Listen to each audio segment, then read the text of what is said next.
नमस्कार। सपन क्रिएशन में आपको स्वागत है। हर बार मैं कहता हूं मेरे चैनल को सब्सक्राइब कीजिएगा।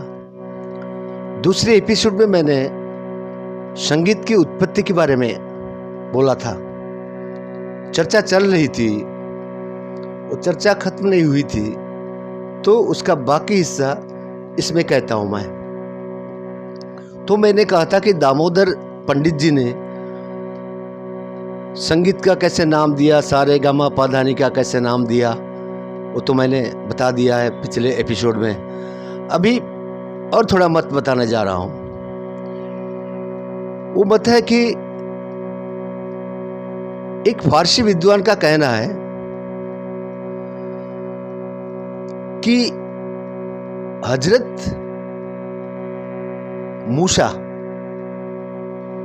मूसा नाम के एक फकीर थे जो भगवान के ही अंश थे। वो क्या पहाड़ों के ऊपर चलकर, पहाड़ों में जाकर पहाड़ों का नजारा देख रहे थे, मजा ले रहे थे घूम घूम कर। हाथ में एक छड़ी भी थी, मोटी जो लाठी जो कहते हैं थी, जो फकीर लोग जो पकड़ के घूमते हैं।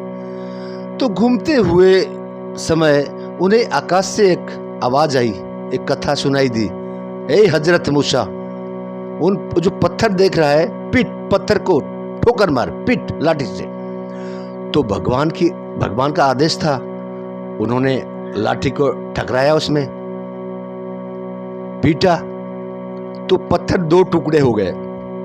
दो टुकड़े होने के बाद देखा गया कि उसमें से पानी, मोटी धारा में पानी निकलने लगा। तो जो धारा से जो आवाज आ रही थी, कल कल कल कल, चल चल चल चल, पल पल पल पल, जो आवाज आ रही थी, तो आवाज को देखकर उनके मन में या सुरों का ख्याल आया। तो कहते हैं कि उन्हीं आवाजों से उन्होंने 7 सुरों का इजाद किया था, बनाया था, सारे गामा पाधानी। एक मत है। और एक मत भी है, मूसिकर नाम की एक पक्षी थी जो कि जिसके चोंच है जो लंबी, बहुत बड़ी लंबी चोंच थी। उस चोंच में 7 छेद थे। छेद जिस तरह बांसुरी में छेद होते हैं, उसमें छेद थे, 7 छेद। तो कहते हैं कि वो पक्षी ने उसी छेदों से, 7 छेदों से उसने जो आवाज निकाली, वो सारे गामा पाधानी बन गया। ये एक मत है।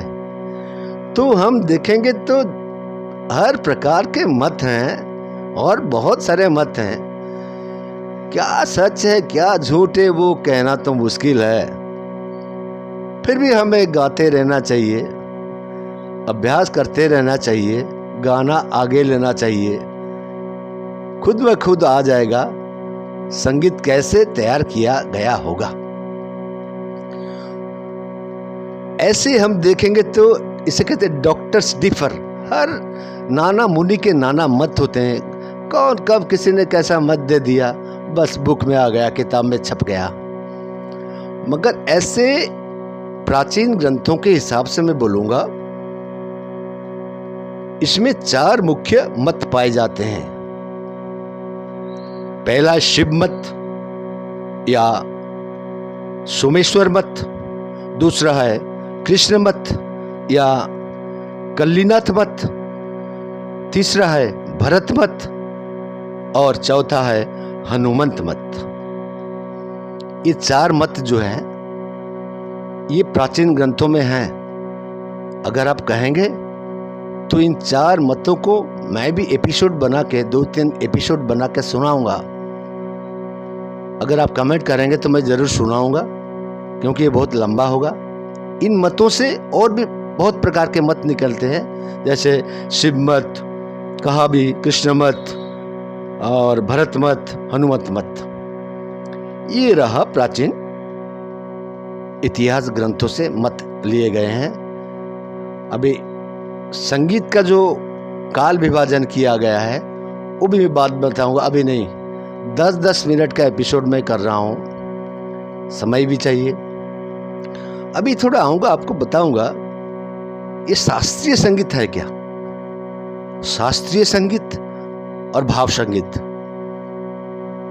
हमारे हिंदुस्तान में दो किस्म का संगीत चलता है, जो उत्तरी संगीत और दक्षिणी। उत्तरी कहाँ से, दक्षिणी कहाँ से, बाद में बताऊंगा, उसके लिए एक एपिसोड चाहिए। और अभी बताऊंगा शास्त्रीय संगीत और भाव संगीत क्या होता है। आप ख्याल कीजिए, आप सुनते हैं, फिल्मों का गाना सुनते हैं, रेडियो का गाना सुनते हैं, भजन सुनते हैं, ऐसे लाइट सॉन्ग जो कहते हैं सुनते हैं, सेमी क्लासिक जो कहते हैं वो भी सुनते हैं। उसमें सिर्फ भाव का प्रकाश किया जाता है। लेख में जो गीत आता है उसको सजाकर सिंगर गाता है। भाव संगीत का मतलब होता है जो ऐसा गाना हो जो श्रोताओं को खुशी दे, मजा दे, आराम लगे। मगर शास्त्रीय संगीत दूसरी बात है। शास्त्रीय संगीत वो है जो शास्त्रों के मुताबिक चलता है। शास्त्रों के मुताबिक क्या है? नियम, कायदा, कानून, प्रिंसिपल।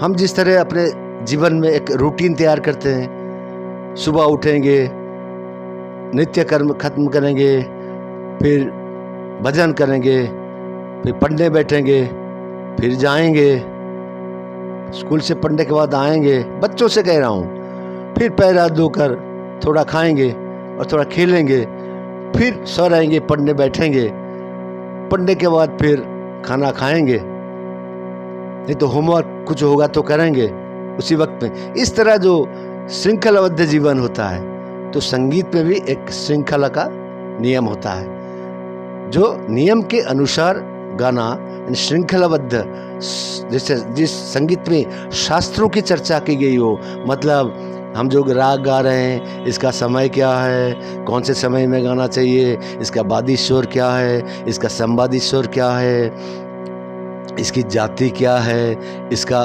थाट क्या है ना। ये सब नियम कायदा का, उस राग का चलन कैसा है। समझे कि भूपाली गा रहा हूं मैं। सा रे ग प धा सा, सा धा प ग रे सा, ग रे प ग धा प ग, ग रे सा रे दा दा सा। ये जो दा, ये सब नियम है। मतलब ये भूपाली राग गाएंगे तो इस तरह गले को करना पड़ेगा, सुर को किस सुर के साथ किसको मिलाएंगे।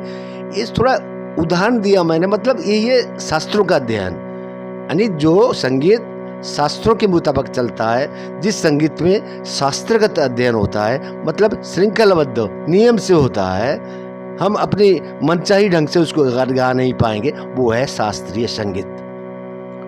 तो इसके बाद मैं शास्त्रीय संगीत में गाते समय उसका जो अंग होते हैं, 5 अंग जो होते हैं, क्या क्या उसमें जानना चाहिए। एक थाट क्या है राग का, कोई राग गाएंगे तो इसका थाट क्या है, इसका वादी स्वर क्या है, इसका संवादी स्वर क्या है,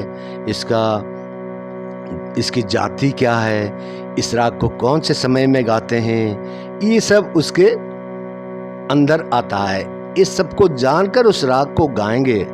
जो भी राग गाएंगे देखेंगे ये 5 चीजें उसमें होंगी, 5 चीजें उसमें होंगी ही होंगी। उसको ध्यान से आप पढ़िएगा। और मेरा इसके बाद जो एपिसोड आएगा, इस सब के बारे में मैं बताऊंगा, छोड़ूंगा। वादी स्वर, संवादी स्वर, थाट क्या है, जाति क्या है, और कौन से समय गाते हैं, सब बताऊंगा इसके बाद के एपिसोड में। तो आज इतना ही रखता हूं मैं, इतने में ही रहता हूं। आपको बार बार पहले भी बोलता हूं, बाद में भी बोलता हूं, आप मेरे चैनल को सब्सक्राइब कीजिए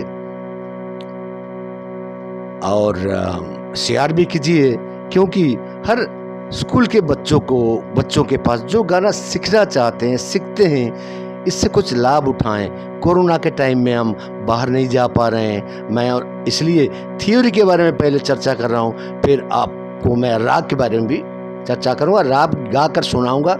PP 1 से लेकर 7th ईयर तक राग मैं कोर्स के अनुसार सिखाऊँगा। नमस्ते, नमस्ते।